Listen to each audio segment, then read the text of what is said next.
It's my privilege to continue our education seminar, and I hope that we all will understand today's lecture, which is entitled, Why is Education Difficult? Or what makes education difficult? Why is it not easy to just help the child, as we have seen, drive its own life and not going into ditches? Why is it not just smooth way, like you teach someone anything and it's just putting into action nicely? We have seen that there is a why, a what, and a how of education. That is, we need to have a purpose, a content, and a method. And the purpose we will see is that a child should become an adult who can drive its own life and be of use. But what is the content? And we want to see that content. That's why we want to understand man. We need to understand how we are made.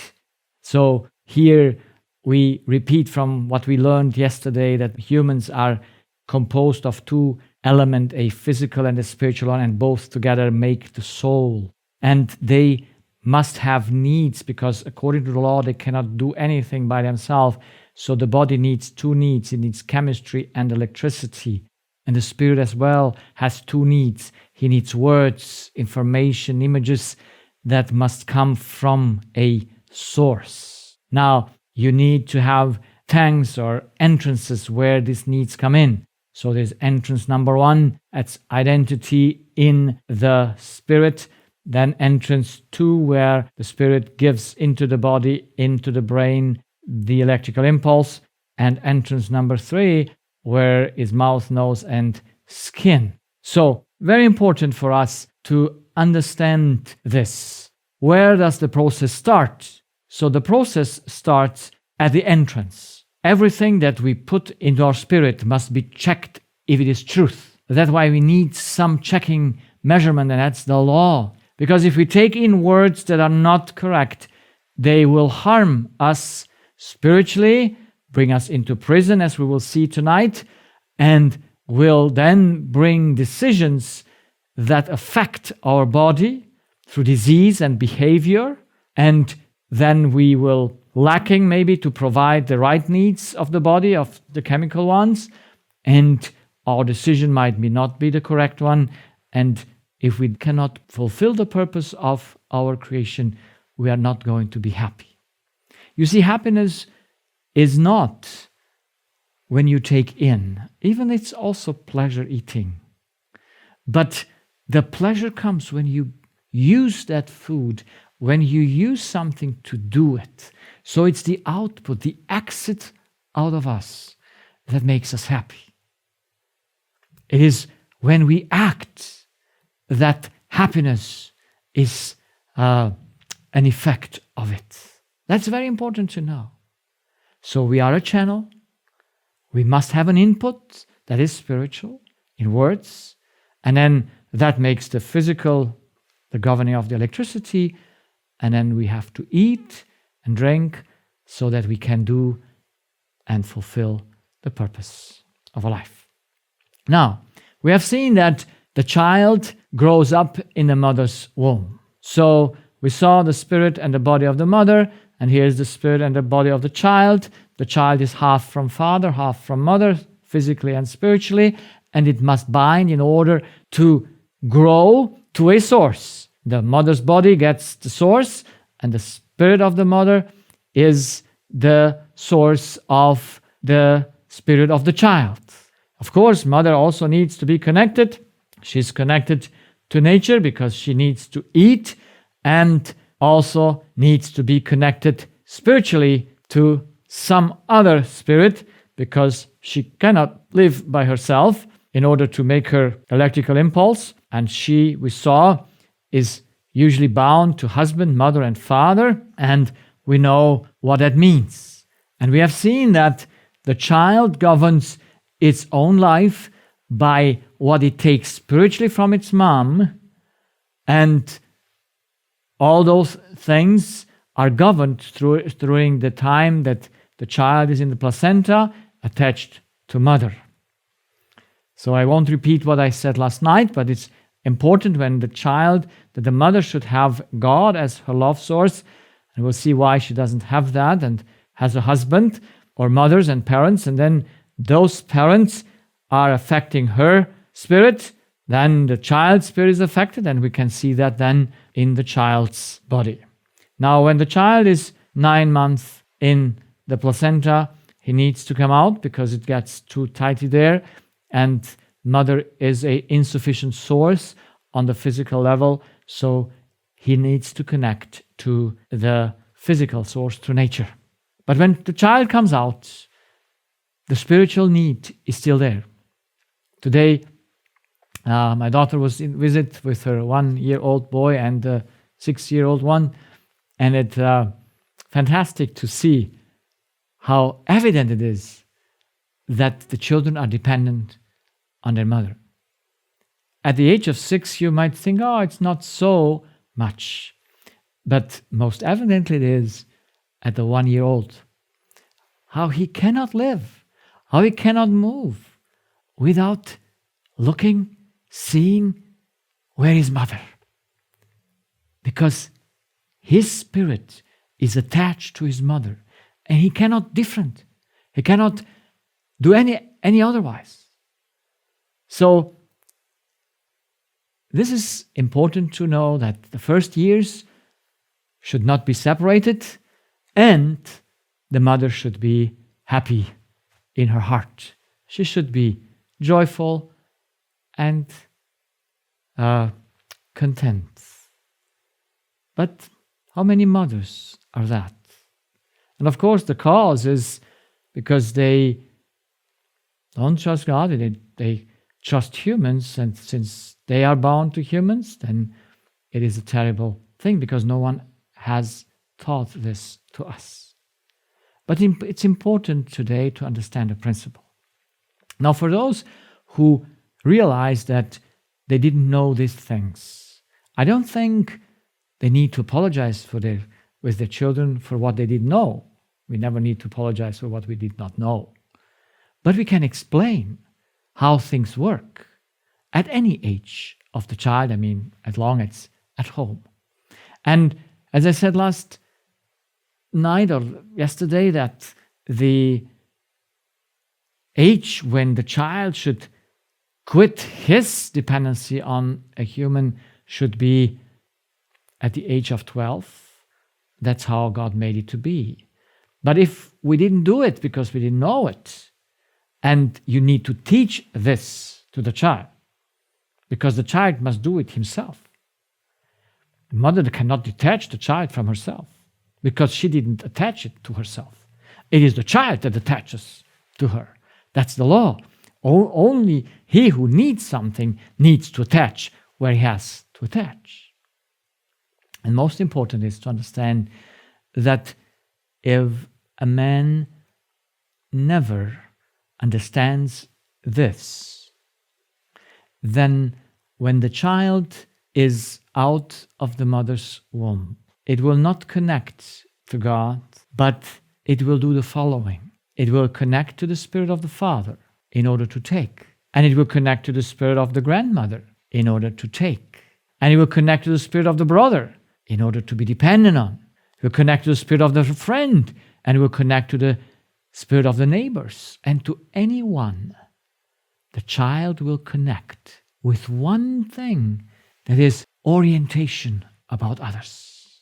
So if we don't understand this process, you add to your mother relationship, which of course remains the strongest through your whole life.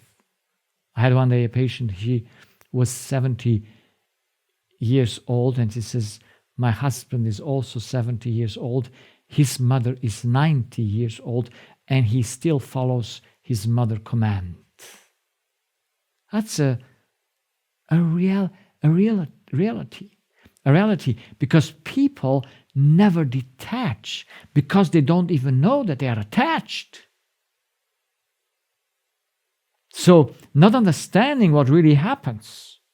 If education, if we cannot explain to the humans that he enters into a relationship with each other just to take, then how will they ever detach if they don't know that they are attached? So no one, and you become 80 years old and you will still cling to your mother. That's why it's interesting that old people are getting more and more sick in the old age because they're missing mom. There was a lady who was helping or accompanying many people in the last phases before they die. And she said to me that most people, before they die, they say they go to their mom. That's interesting, isn't it? So the same problem is, or this is where the issue comes into the life of the human. The child demands love from her parents, from grandmother, from the brother, from the spirit of a friend, from the neighbor, and if it's a religious person, also from God. Because the child sees itself in the center. And the question is why? Why I don't see my attachment, but I see my demand? So there is something in the human life that is most traumatic, and that is the conflict between mother and child and mother. And the question that I put myself, and you need to put, where does the child's claim towards the mother arise? Why has the child a claim to the mother? And it never ends. I have a patient, she's 25, and she's in a conflict with her mother, and she claims her mother's love. And I try to convince her that at 25 years she doesn't need it, and it's impossible. Why does the child get into a fight with mother and says, "Mother, you need to love me"? And then on the other side, why does the mother want something from her child? Why are mothers demanding? Do they educate the child for themselves? Or why do they demand something from the child? That's total against nature. That a little child is dependent on its mom is normal. It's not normal that he claims, but it's never normal when a mother has claims to her child, making the child's behavior her happiness or her unhappiness. You see, many mothers argue with their children in an interesting way, where they say, "You made me so sad." Now, friends, if your child made you sad for yourself, then what do you communicate to your child? So, if you ever say to your child, "You hurt me," or "You hurt my feelings," you are living from your child. And that should never be the case. Never ever. The greatest problem in education is because mother and father making themselves dependent on the child's obedience or not. They make their own life dependent, like they didn't exist before the child exists. That's not according to the law of nature. They existed before the child. Now, when the child comes, suddenly the child becomes the center, or what can I say, the means by which they live. So that is total against nature's law. That's against how God made it, that a mother and a father want something for her own happiness. And even motivate and, I would say, manipulate their child with their sadness. Well, the mother should be sad because the child did something wrong and hurt himself, not her. That's love. But if she's sad because she believes the child hurted her feelings because it was disobedient, then she's in deep error. Education can never function if mother's happiness and mother's well-being depends on the obedience or the life or the career of a child. It can never be. So that must be removed, and we'll go to see why and how it must be done. Why can they not always communicate in harmony with each other? Why are they not friends? You see, it's the most intimate relationship because the child grows in her mother's womb or attached to her mother. There is no closer relationship, not even between husband and wife. No, it is not. So why, in this so very close relationship, is so much disharmony? In the world, in science, it says that the greatest traumas of human beings come from their relationships to their mother. The greatest issue a child gets in his life is because mother rejects it. And I had a case in which the girl was adopted by a nice family. And the girl was about age 12 when her mother got another child. Not her adopted mother, but her biological mother. And when she heard that mother decided to keep that child to herself, she became very sick. Why? Now this little child at the age of 12 demands mother's love and sees that she was rejected. It doesn't matter how nice the family she's in. It never matters. When she hears that her mother could keep her brother or sister and take care for it, then the child sees itself rejected. And that rejection is seen as the greatest trauma that a human being can live. It's not the sexual abuse. It's not other abuses that people go through. But it is the relationship. When a child sees itself rejected or not loved by its mother, the greatest issue come out of that. And this was astonishing for me in my practice. When I started 16 years ago to speak with my patients, to ask about what they went through, what was their life story, I came across to see that their life story was traumas. Relationship issues with their mother first. And of course also with father, because you cannot detach them exactly, but mother plays the major role in the human being.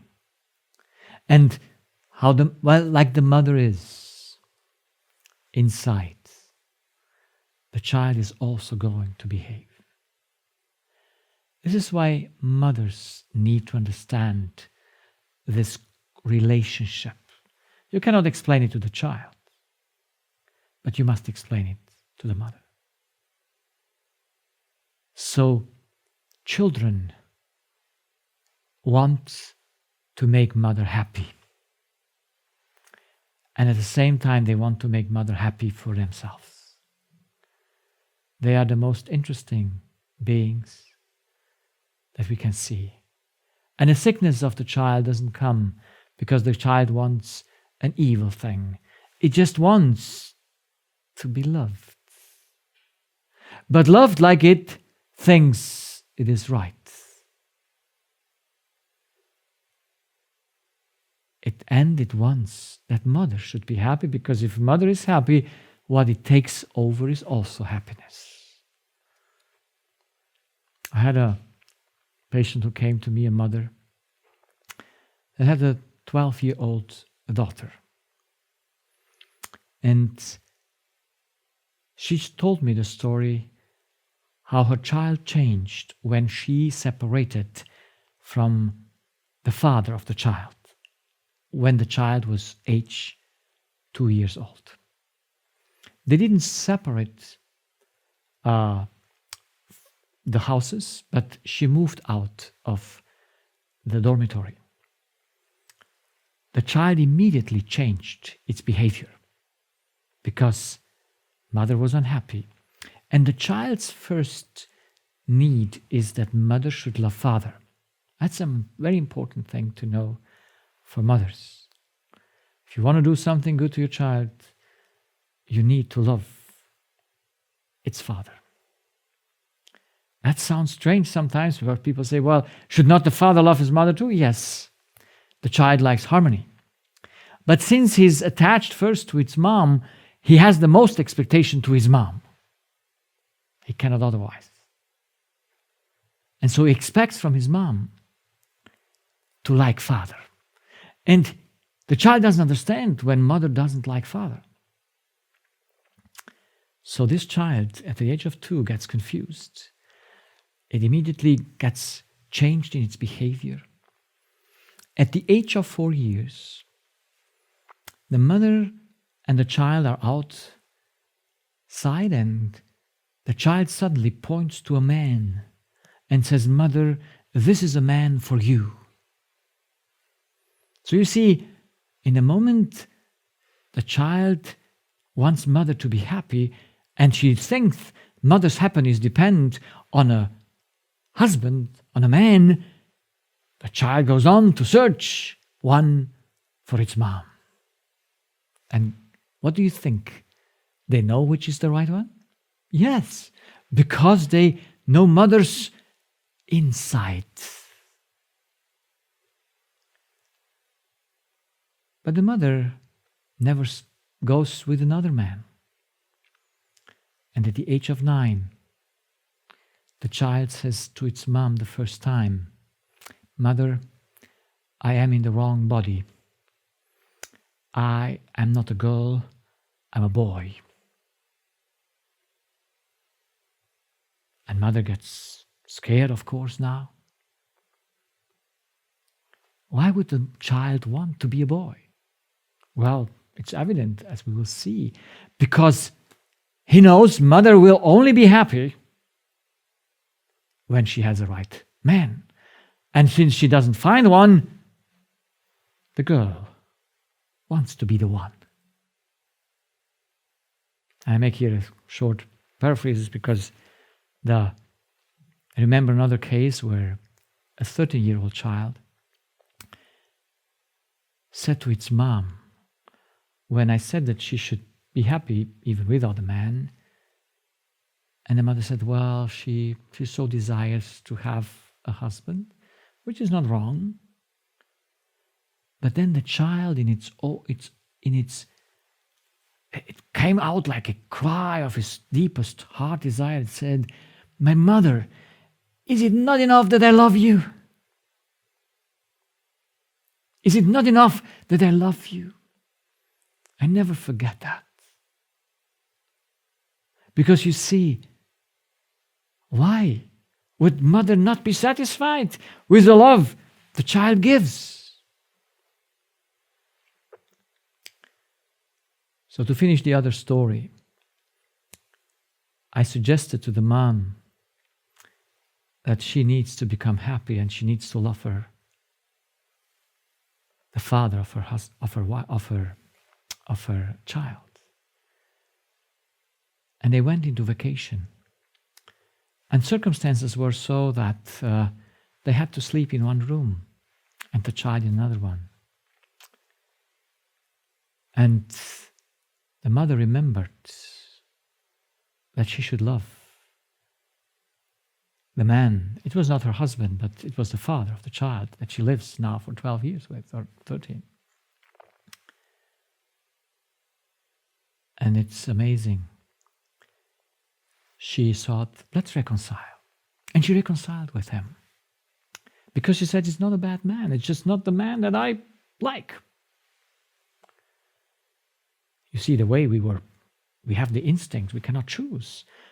But we can choose to change that. Or we can educate us. And so she reconciled. They came home from vacation. And the child didn't believe it. And she moved in again into the dormitory to her husband, her man. And she said to me, you know, our daughter behaves very funny. She comes suddenly into our dormitory because she wants to surprise us. She wants to be sure that we love each other. You see what the burden a child carries with it. These children are fantastic things. She wants to make her mother happy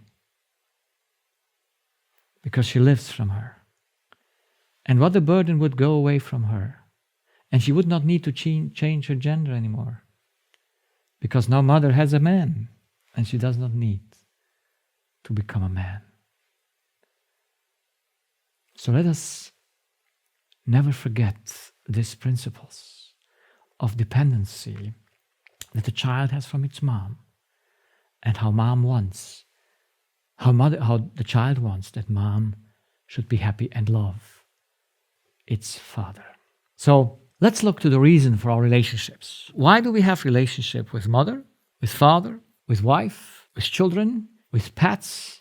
Is it because we want to give them love as an output, or we want to receive love to be loved from them? What is the purpose? Why we go into relationship? Now, we cannot take the child here, but we take the mother. Why does the mother have a relationship to its child? Is the child there to live with it or to live from it? So, there is interesting that there are only two ways to relate. Either you love someone to be with him, to live in a relationship with that person, or you live from that relationship. That is, you take from the other one, you want something from it. Now, men think that they depend on the actions and the existence of others to satisfy their need for love. I found these two roots. You either are upset because others didn't fulfill your need, or they fulfill your need, but then they pass away. And so you need the dead people around you. These are the two causes, the two roots that people think. And so they become very dependent on the relationship. And another effect of this way of thinking, I give in order to receive, is all with whom I have a relationship become my debtors. So this is something that is strange. I saw it in my patients. They don't see the law that you need first to take in order to give. So we are very confused. And the question is why? Why do we expect and demand the greatest need that we have from others? Why is that so? Why do I not know that another one cannot think for me, so he cannot do anything also for me? If the child is obedient or not doesn't help or satisfy the mother's no need. But mother thinks so. They think when the child is like it should be, they receive the child love and they feel so well.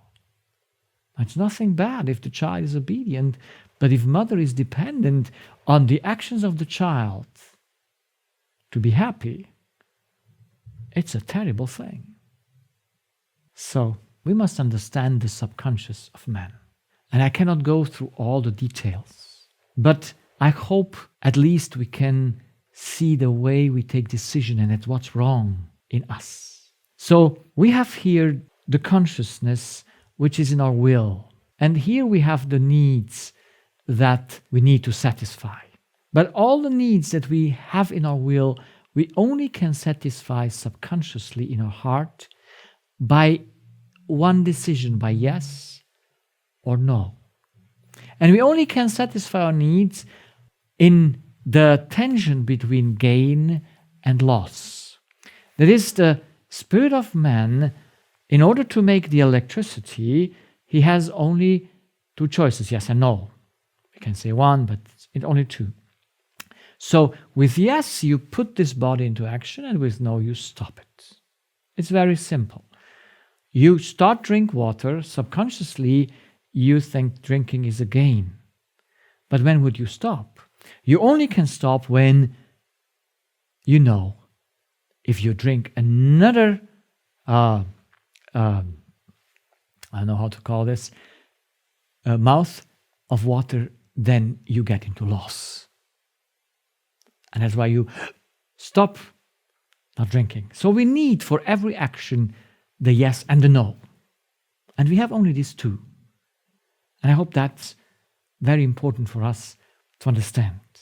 And we will take these two actions according to what is a gain and what is a loss. So no one can change that mechanism.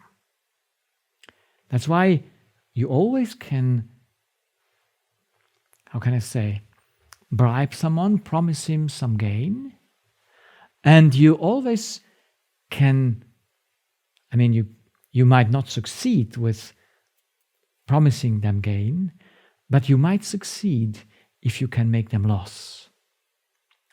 Because you see, there is no capacity in the human spirit to say yes to loss.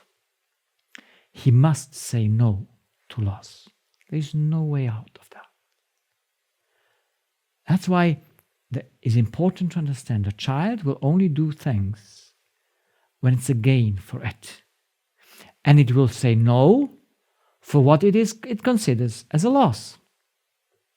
So this mechanism is unchangeable. And you find it everywhere if you want to read the Bible, in the Sermon on the Mount, Matthew 6, 19 to 22. So it's only gain and loss. But before you put something into gain and loss, you must know how to reach a gain and a loss. And that is determined by the way you see things. And so we have two kinds of eyes by which we analyze what comes in, what we consider as a gain and what we consider as a loss. If you consider receiving is a gain, then on the other side, giving is a gain. And again, the law will show us what is the real one. If receiving is gain, then the opposite of receiving is not receiving, or received too little for what I gave, or someone took something from me away. That would be the opposite. That would be the description of loss. And of course, if giving is gain, then not to give or to keep must be loss. So these two things show how different the eyes are, and they determine all actions in a life. So let's see what is the real issue that makes all conflicts, no matter if with mother and child, or child and mother, or with everyone, because we all function the same. It is then when someone considers that he has a personal loss. When the loss becomes personal, you must go against it. But you see, if you are here, then you cannot avoid the loss because others are doing it to you. Here, giving and not giving, keeping is your own action, so you could avoid that. But we all have this eyesight, which we'll see it's a betraying eyesight, a betraying way to see things. But when we get into that personal loss, and you will see that people will take everything personal. A mother will take it very personal when the child is disobedient. The child will take it very personal when mother will say, "You made me sad. You hurt me." The child will take that very personal as a personal loss. And it will have to do something against it. Because you cannot stay in a personal loss. It's impossible. That's why we need to know, where does this start all? And what I found is identity. We have a motivation, and we all know that it's selfishness and pride. And selfishness and pride, I found out, have two roots. So I call selfishness, I have property or possession, and I call pride, I can create. And that's why if the human spirit thinks he can create and he has possession, his first action is to give, but he never gives for free. He wants to receive, because it's not his giving that is a gain, but it's the receiving that he considers a gain. So I was wondering, why do we function this way? And I was wondering, what is that determines the human being to think that he can give something from himself? There was a mother, she was complaining because her daughter rejected her. And you see, when mothers are rejected, they become sick and disturbed. This mother was very upset because her now adult child rejected her after she kept and helped her, living with her for 3 years, helping to raise her first child.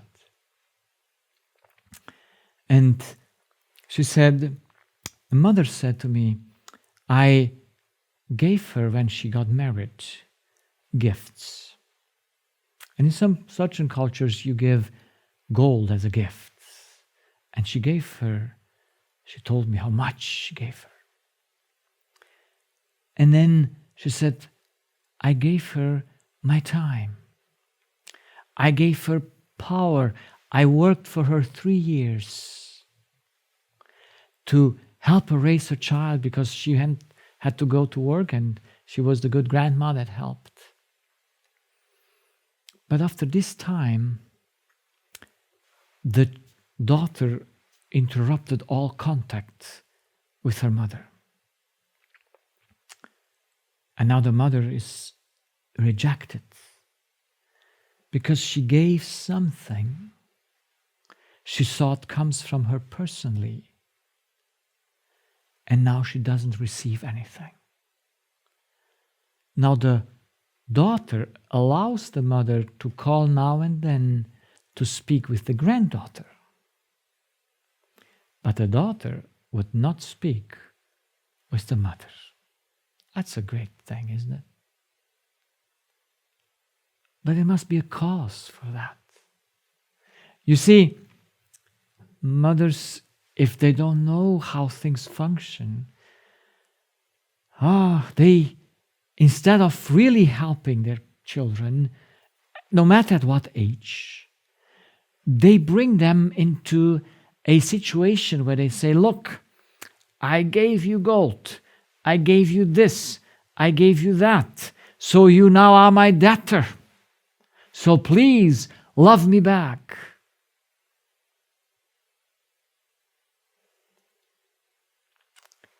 That's a demand of the mother from a child.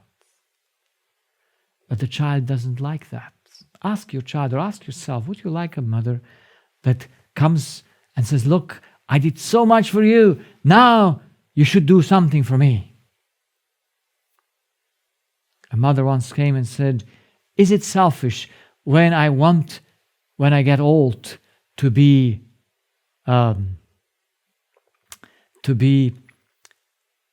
taken care of my child? I don't need to answer that. I mean, it's obvious. I had a patient, she was in her 40s, and she came with a baby that was, I think it was between 1 and 2 years old in my practice.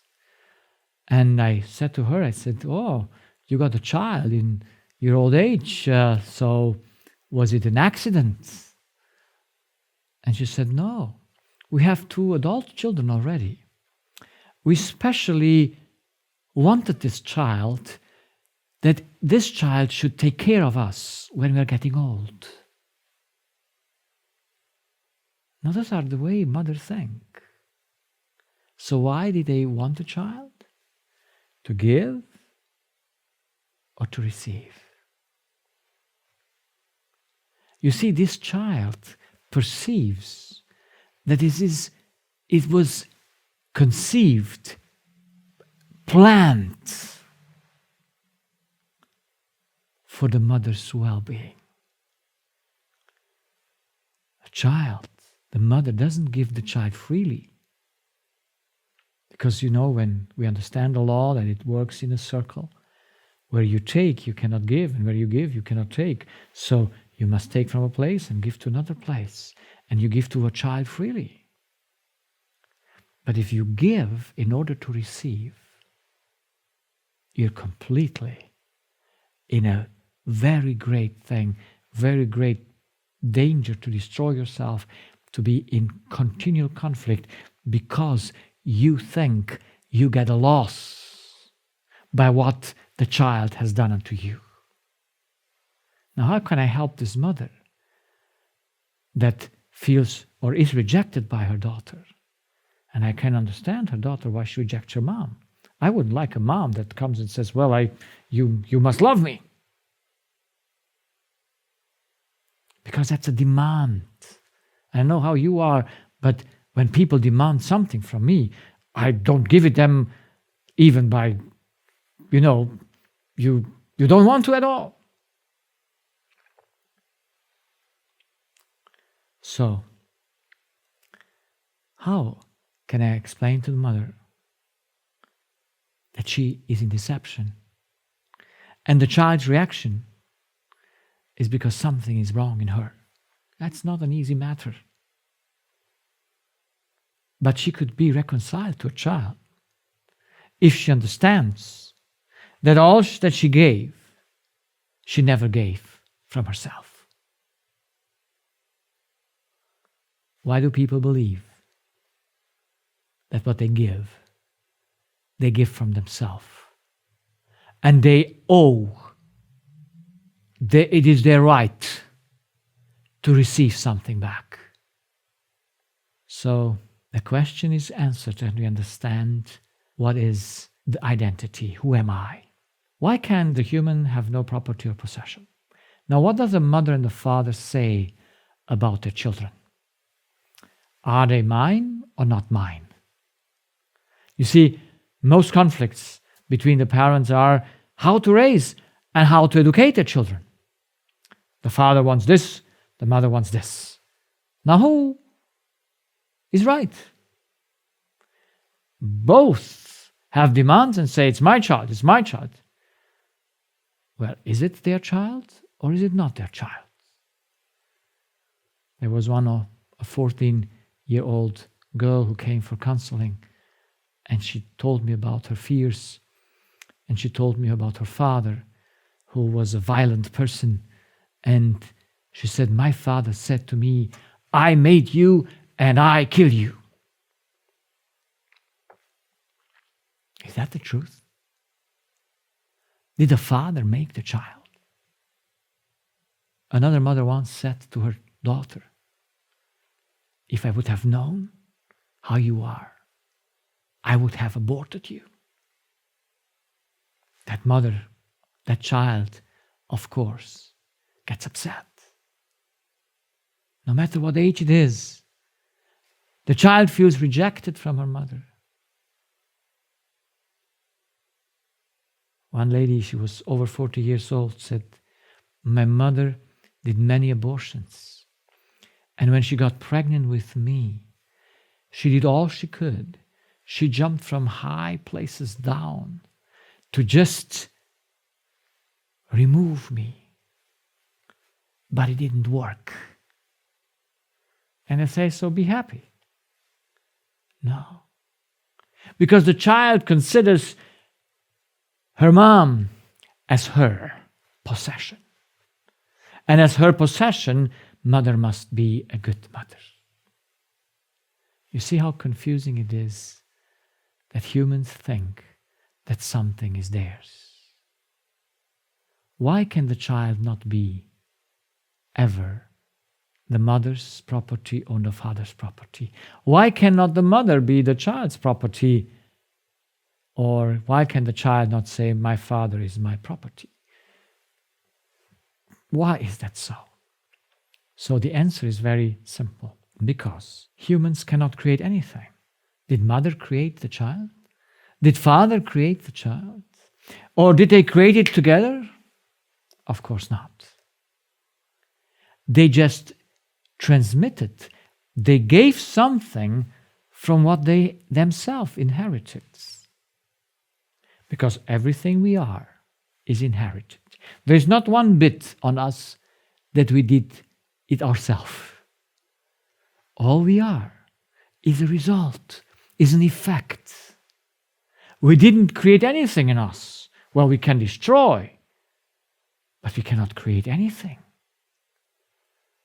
So, mother and father needs to understand the children are not their property. Easy or not easy? Well, I tell you, it's very hard. Because if they are now even religious, they will demand from their child obedience because they think they have the authority. Yes. But if it's the child of God that you raise, you must use also God's means and methods to raise the child. You cannot raise the child according to your means and to your methods, because God will make you accountable for that. So, because the child is not yours, you have no right to demand anything from your child for yourself. So how much did this mother give to her child? She gave her gold. And I said to her, how much gold can you make yourself? And the mother said, none. So how much then did you give from yourself? Well, but I worked and I made... I said, okay, so how much power did you use from yourself to work to earn some money? And some people don't even realize that whatever they do with their hands or feet or whatever they do, they never can use their own means. They use the means that they take from nature, the oxygen, the food, the water, the power of the word. I say, how much power did you use from yourself? Now you have a muscle. That muscle might be big or small. But that muscle cannot work without two things. The electrical input from the nerve and the power that comes from the blood through the means that you need, the carbohydrates and so on. So in this way, whatever you do, you can never do anything from yourself because you just use things to do them. So whatever you demand from others, it doesn't come from you. Neither your gold, nor your time, nor the power you used to do the things. So why would you demand or claim anything for yourself? Well, there is the second deception that says, what does the human think he can create? Because if he does not know or think that he creates, then he will say he cannot create anything. So let's look, what can man create? We need oxygen. Can man create it? No. The method of satisfaction is simple. The law says take in order to give. And the source is the air. Water.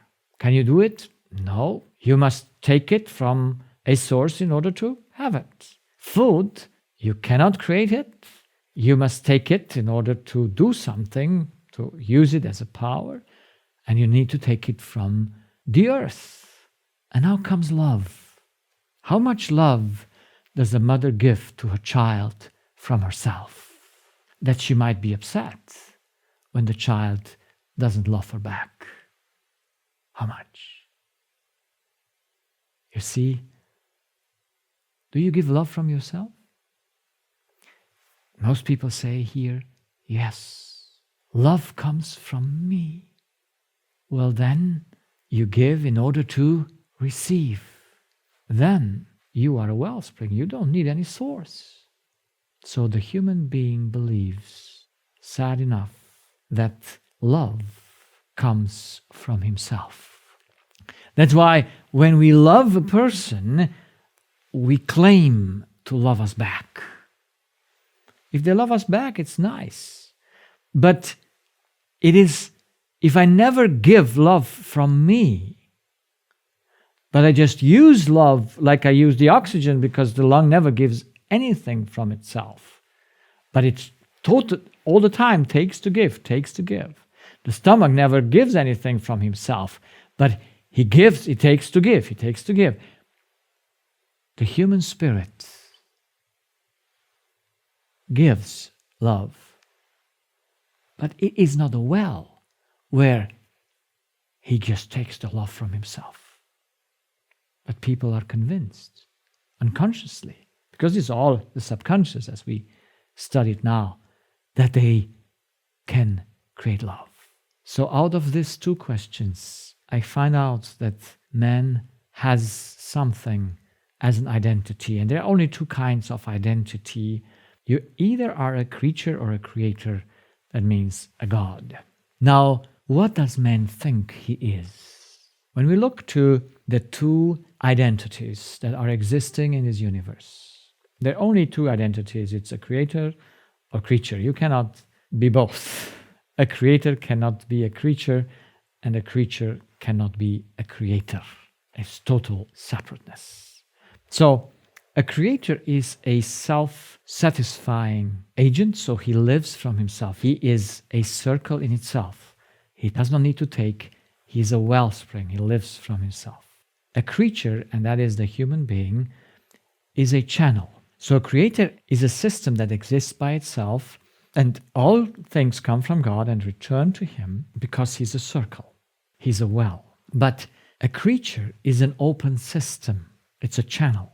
Before it can give, it must take. So everything that is a created being must take before it can give anything, because it has nothing in itself. So the creator by definition is independent, and creature is by definition dependent. Now, if the human being thinks that he belongs to himself, if he thinks, this is my body, this is my child, this is my, and the love I give, graciously I am, comes from me. Who is he subconsciously? What does he believe he is? And he believes he's a God. Now, if you're a creature and that is you're a channel, you believe that you are a God, that is a great mess. But this is the mess in which humanity is. And when I discovered this in my patients, when I discovered I find this is the entrance, this is where human being starts. He starts with his identity. And if he believes he's a God, then while he's not, his life will be a mess. And so it is. So every human being believes that he's a God, and I have to prove that to my patient. I have to prove this. And you have to prove this also to your child and to yourself. You must see that something in you is wrong. And you must help the child also to change that which is wrong in him. That is the cause of the conflict. You see, two creatures never fight. It's only gods who fight each other. That's why in the mysticisms and you have different gods. And if you have two gods, who is then the god? That's why in mysticism they fight. One god fight, the other fight, exactly like we humans do. Because all consider themselves a god. Fight comes because of the behavior of man. He wants to have power over others. There is nothing worse in the human being than power over others. And the child and the mother starts their power conflict from the beginning. In the moment the child is there, it starts to be stronger than mom. In my practice, I see that. I always want to know who is the chief between mother and child. And you know who it is? It is almost always the child. Because when the mother says something, the child doesn't obey. It's like air. It's like it didn't hear it. So the behavior of man is he wants to have power over others. And so there is a conflict that goes on from the beginning. If there would never be the need to have power one over the other, then, of course, we would never fight. There was a lady once who came with her child to my practice because the child had a nervous tic. And I took and talked to the mother and asked and said to the mother, look, your child has a nervous tic because he has the power over you. And he cannot have power more than his mom. So when he needs to take security from his mom, you can never take security from a person that is weaker than you are. And this is why we are so messed up in ourselves. And the child brings in the nervous tic because mother is weaker than the child. So the child dominates the mother. And that's hard sometimes to explain to mothers. But this mother took it seriously, and she came back after a few days, I don't know when, and told me the story when she went home, because she couldn't first believe it. You see, some people sometimes say, well, how can it be? I never thought that I'm a god. Yes, consciously not. But look to your behavior. You would never strive for power if you're not a god. You never ever. So she said, I went home and I talked to my husband and said, this is what the doctor told me. And she said, while I was talking to my husband in the living room downstairs, the child came on the stairs down from his room. And he said, very clear, I am here the chief. I am here the chief. So how could you not have a nervous tic? Because he was the boss in the house. So that's why we have conflicts. And that's why everyone struggles for power. Now, mother must have an authority, because from the beginning she has more power, but she should not be in a conflict, because someone who is weaker than you, how can he take your power away? But since the mother is dependent on the child, she goes into this conflict and the child wins. And when it is peacetime, it's a compromise. Okay, today you won, now I win. You know, that's our relationship. That our relationship, the constant fighting of the genders, is also a proof that we are gods, that we want to show who is stronger. The whole emancipation of women wants to show that they are also powerful. Then another behavior is the control over others. Another behavior is that we judge others. And children judge their parents, and parents judge their children because they are the measure of things. If you would not be God, you would never judge, because you would not put yourself as a measurement. And then the human being asks for worship. You see, when you want to be praised, appreciated, respect, applause. Now, parents think it's a nice thing to praise and appreciate the children, but you don't feed the right thing. If the child never does anything by its own power, what would you like to applause or respect or appreciate or praise? Now, you give respect because it is a person. You don't dominate. But the child expects that. They demand it. And the parents as well. So if we don't understand what's wrong in the human being, we do exactly the wrong. And if you appreciate your child and applaud it all the time, you will see how selfish the child will be. And it will always look down to you and say, what does this little being want from me? Because it worships me. And on the other side, there is something else that mothers do. They ask their children, please, can you move away the dishes or whatever? Do you need your child to be your servant? To show that it's under you? So parents need to know what's wrong in the human being. The behavior of man shows that he asks for worship. If you don't agree, if you don't applaud him, he will take you as his enemy. Because he did you good. You did good to him. And look what you get back. A lady once was very sick. She became sick when she was in her 60s with uterus cancer. And then she was surgered and radiated. And now, after a few years, her urine bladder didn't function well anymore. She had to go to the toilet every 2 hours for 10 years. They were trying many plasters to do and keep somehow the urine. And she said, when I take strong medication, then I can keep the urine for 2 hours. That was all.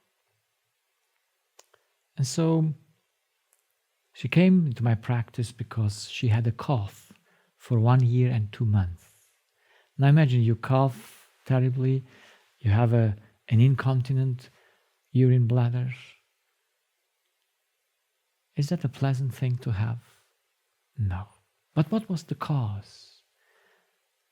And you know, the cause was because she said, my mother never said thank you to me. Well, you see, when patients tell me something, I think in my mind, do you need that?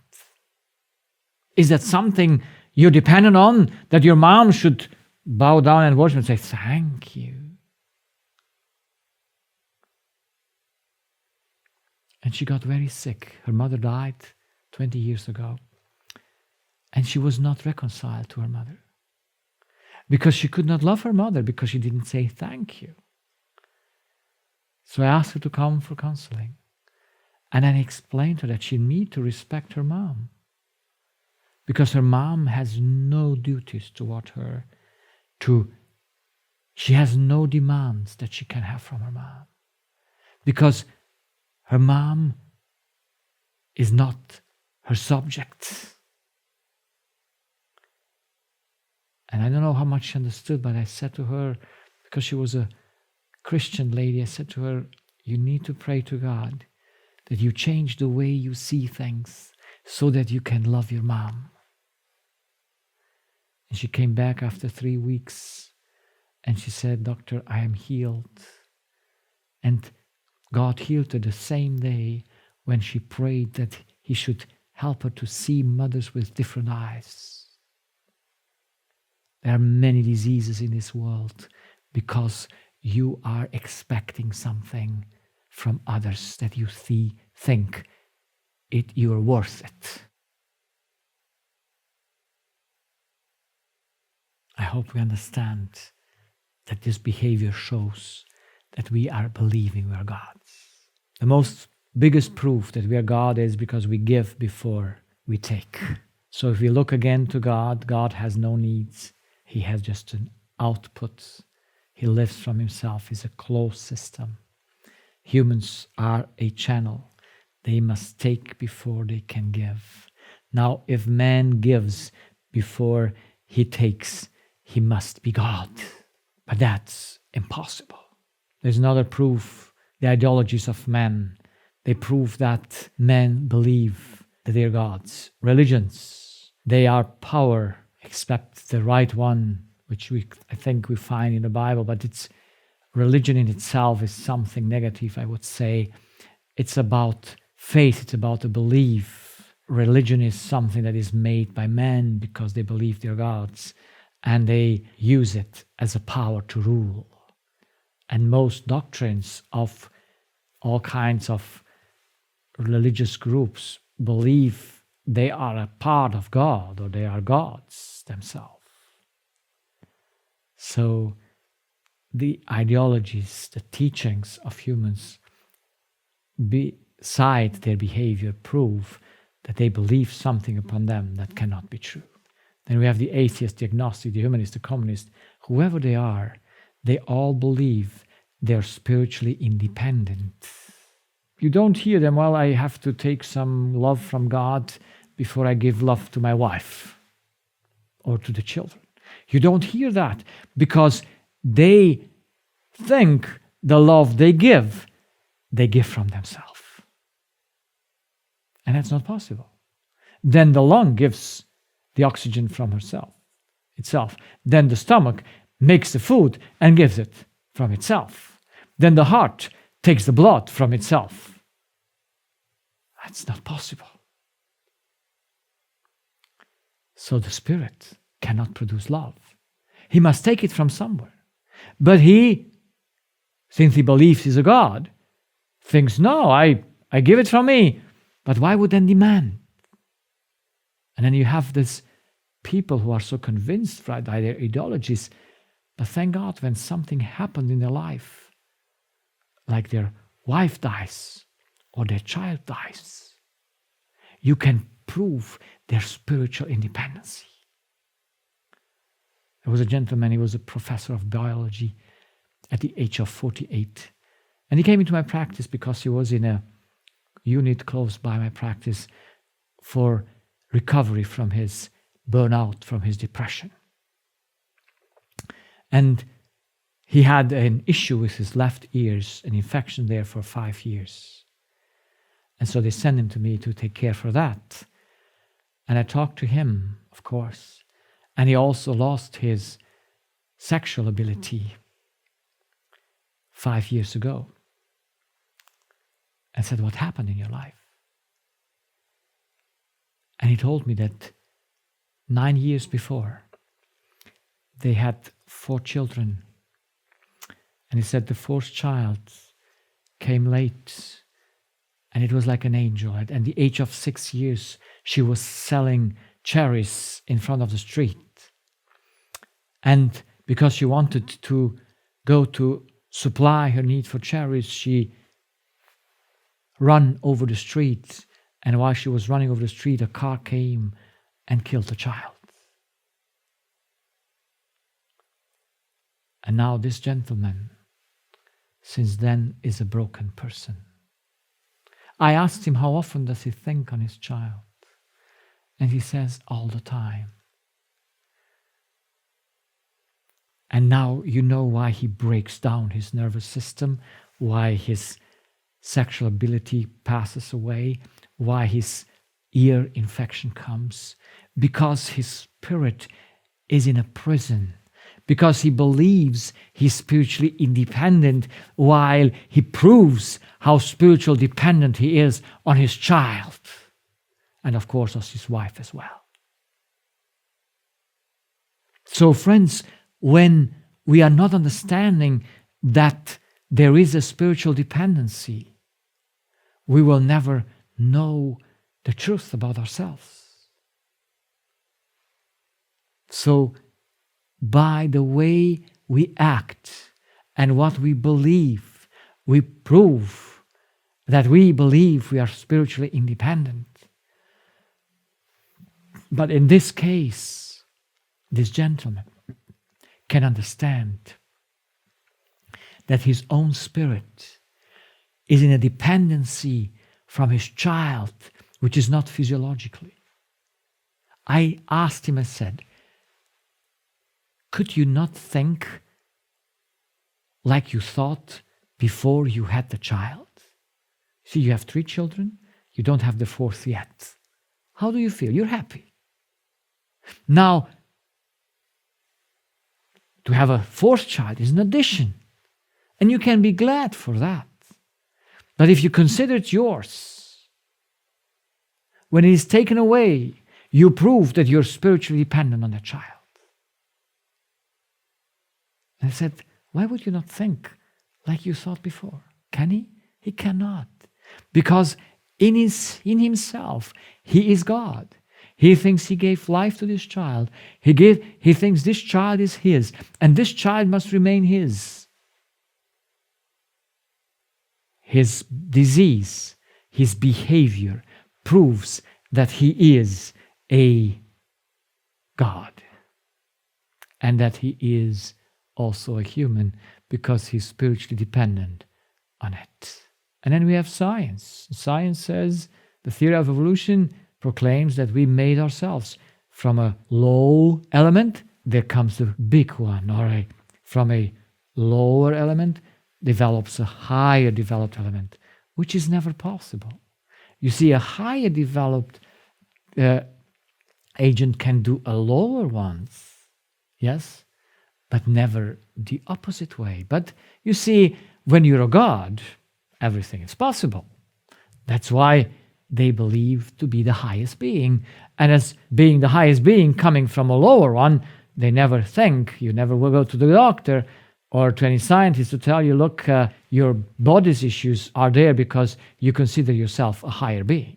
So let's conclude. Many ideologies, one root. It doesn't matter if you're a religious person, humanists, an atheist, an agnostics, a communist, a scientist. They all believe the same thing about themselves. It doesn't matter if they fight with others. One esteems themselves higher than the other. Everyone thinks he knows better than the other. Everyone is in competition with the other, in contests, in power struggle, in judging, in control, and in violence and war and murder. It's an amazing thing, isn't it? Why aren't one there that is different? Because they all have the same root. How could they be different? So many Christian communities, one root. Can there ever be unity? The Catholic Church, the Orthodox Church, the Lutheran Church, the evangelical churches, the Jehovah's Witnesses, the Salvation Armies, or all other religions, I didn't mention them all, no matter. They all believe they're God because they behave like that. They esteem themselves higher than the other. They have better knowledge and ability than the others. They are in competition. Why should ever a Christian mother or a Christian father be in competition with each other? Or why should they be in competition with their children? It doesn't make sense. In contests, in power struggle, in judging, in control, in violence, war and murder. Have you seen a family there is no violence in? Isn't that a very sad, sad thing, that there is violence in the family? How would the scene change if we would have another root, that I'm a creature? Everyone could be in a different nation, different capacities, different skin colors, different clothing, different tastes, different size, different tasks, because everyone sees himself equal with his neighbor. You see, the Bible says, consider the other on higher than yourself. No claim to know or do it better. no competition if we are all equal. No contest, no strive for power, no judging, no control, no violence. We're living in a time where violence is very prominent and will be coming even more because everyone considers his own rights higher than the other ones. And we would have never a war, never a murder would ever happen if we would consider ourselves really who we are. So man thinks he's a god, he's a creator, but he is not. The truth is that he is a creature. And if he's a creature of God, he's conscious that he can do nothing from himself. He's conscious that love cannot be generated by him. And so he knows that he has no property. He's aware that his child, his body, whatever is around him is not his. And he is also aware that whatever he does doesn't come from him, because he cannot create. So he first needs to go to the source where he can take what he needs. If it is for his spirit, he must go to God. If it is for his body, he goes to nature. But he takes not for himself, but in order to give it. That's how we were made to work. We were made to be a channel. Because everything is a channel. This device is a channel. This table is a channel. Everything around you, except the spirit of man, has this error in himself, that he is made for himself. The cause that makes education difficult is that both parents and child have the same error in their hearts. They believe they're higher beings. That's why each other demand from the other ones. Oh, what they demand are good things, but they want to enforce them. A mother wants the good for this child, but in a moment she conditions the child. She proves that she plays God while she's not a God. So parents must be an authority. But an authority never uses the authority for itself, but in order to accomplish the task for what fathers and mothers were made to do. And that task is to raise those children in the fear of God as agents that needs to control themselves. That's why the first thing in education is mothers should know, why do I do what I do? For whom do I do it? Because if mother will not change to act from this identity that I'm a creature of God and the child is a creature of God and I must respect it and I must know how to act on that. If she does it out of this, her religion becomes a curse. And I have seen many of these cases in which religion makes parents even more powerful to dominate over their children, because they say, look, the law says honor thy mother and thy father. And they believe honoring father and mother is doing their will, obeying them. That's not honoring. If we don't have a right understanding of how things work in ourselves, then how can we ever teach the right thing? That's why in most Christians' families, where the parents take serious their call for education, they become more dominant, more controlling than the parents that have no Christian education and they take things more easy. In those families, children rise better, develop better, less conflicts, because both do not have such a high standard. But you see, if religion is seen from the I am God, that's why it becomes a curse, and it will be a great curse in these days that we live in this world's history, because it will use power. It will use violence to control. I was in a church and the parents came to me and complained about their boy, that he did not behave well. And it was really a strange behavior that this boy had. And the parents were quite, I say so, challenged. And when they took goodbye, they went to their car and they could watch that the child didn't want to enter the car.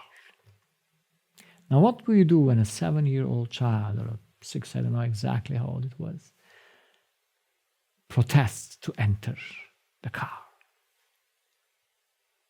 What do you do? You see, you cannot leave him alone.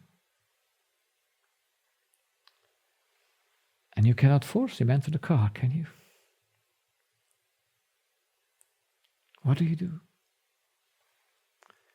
Of course, that situation came along because after a while, the father got nervous. He came out of the car, took the child and pushed it in the car. And off they went.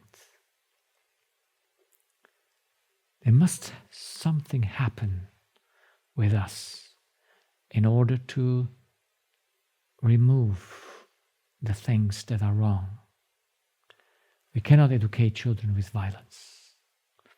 And we cannot educate children with high standards while we are failing as parents to that standard. So, in the next hours, we will enter into understanding how to remove the error from the heart of the parent first, and then help the child remove it itself, because the mother cannot enter the child and say, look, let's take out your wrong identity, let's take out your error, and don't play God anymore. That doesn't work. Because the spirit is an entity that cannot be forced. It must be convinced. That's why the first convicting time must be that parents get convicted that they should be independent on the child. And they should never feel hurt when the child is disobedient. Only that would change so much in the life of a child. Yes, even in a child that is in poverty. There was a mother who came to me and had a 12 and a 13-year-old boy, and she complained about their behavior. And I said, well, it's about your relationship to your husband. You must fix that relationship that is in your inner heart. You must become independent of your husband. He can be worse as worse he is. It's his problem. If you are independent of him, then you can handle your life and your children will be able to handle their life. And she told me the typical things, that the husband doesn't help at home when he comes home from work. Instead of doing something or taking care for her, he just sits in front of the computer and spends his evening in front of the computer. Is that a single case? No. So mother is in tension because father doesn't do that. And the children are in what? In tension as well. And so I asked the mother and said, you need to exchange from here to here. You must go and exchange your husband with God. I mean, you have to put instead of your husband, your God, as being dependent. Because he has love, and then you can do it right. And so I suggested to do that, what I do every morning, go out in nature, talk to my God, take from Him, analyze things. What do I need to remove from my life? And so she went. She wrote me later, I think it was 2 or 3 weeks, and she said, I was very upset on you because what you said to me. But finally, somehow, her spirit got convicted by the Spirit of God, and she put into application. She started to do every morning her walk and become more sweet and more relaxed. And the children liked it. And they changed only in 3 weeks. And one morning she said, I forgot to awake. And a child came and woke me up and said, Mom, you forgot to stand up, to awake and to go out in nature. Because you need to do that, because since you do that, you're a better mom. How sweet are children, are they? Let us become good parents. But we cannot become good parents as long as selfishness and pride rules in our hearts. As long as we do things for ourselves. As long as we are ruling with rigidity, with violence, with impatience. It's all a proof that something in us is wrong first. And no one can give what he does not took first. You only can give to your child, or you can do that for your child what you have learned before. How can you educate self-control if you have not learned it yet? That's why mothers and fathers must be a step before their children in their education process. But for this, they need to know how the dynamics in their spirit works. And they need to check when they play God and go and kill that thing and play a nice human being, a mother and a father that lives as a creature, that takes its spiritual dependency from God, not from a child that has nothing that can satisfy anyone. So, looking forward in 2 weeks to continue this seminar in which, now that we have put I hope, a solid foundation about how we are, what we work, what makes things difficult, so that we can get into the practical aspects where you now can build on and say, okay, how do we do it? How can we achieve the goal of being pleasant parents, cheerful parents, full of authority? Because love is the greatest authority that is. And it is also the greatest power. But it's convicting power, not violence power. And I hope we want to make that difference in our life as parents. It doesn't matter how old the children are. When we took our children, they were between 7 and 17. And the second one was 15. And it was just a few years ago. Then they came for Christmas, and we did a walk out, and I walked with him hand in hand. I mean, we took our arms around shoulders. He's a head taller than me. And we were talking, and he said to me, you know, it's much nicer to be now around you than as I was living at home. Well, it's never too late to change.